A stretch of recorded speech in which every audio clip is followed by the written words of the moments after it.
ഒരാളാണ് ഞാൻ.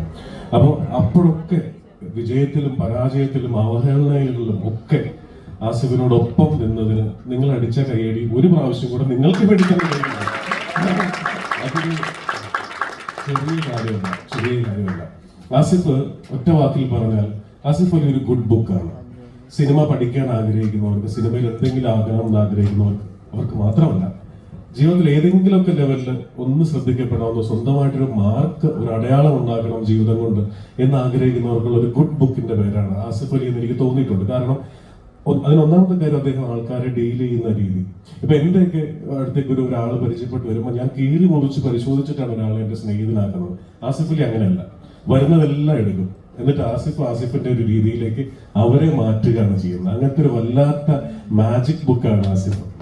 അപ്പൊ അതൊരു ഞാൻ പറഞ്ഞില്ലേ, ഒരു ഗുഡ് ബുക്ക് എന്ന് പറയാൻ കാരണം അതൊരു നല്ല ആക്ടർ എന്നതിനപ്പുറം ഒരു നല്ല മനുഷ്യൻ. നമുക്കറിയാം ഏതാനും മാസങ്ങൾക്ക് മുമ്പ് ഒരു വലിയ ഒരു സിറ്റുവേഷൻ, ഒരു ചെറു പുഞ്ചിരി കൊണ്ട് പോലും അല്ലെ, നമ്മൾ ആ പുഞ്ചിരിയാണ് നമ്മുടെ ഈ കാലഘട്ടത്തിൽ നഷ്ടപ്പെട്ടുകൊണ്ടിരിക്കുന്നത് എന്ന് എനിക്ക് തോന്നിയിട്ടുണ്ട്.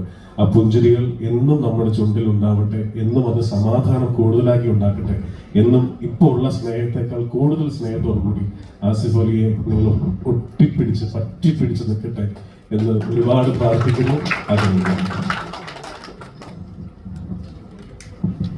Thank you so much. അപ്പം എന്തായാലും രേഖാചിത്രത്തിന്റെ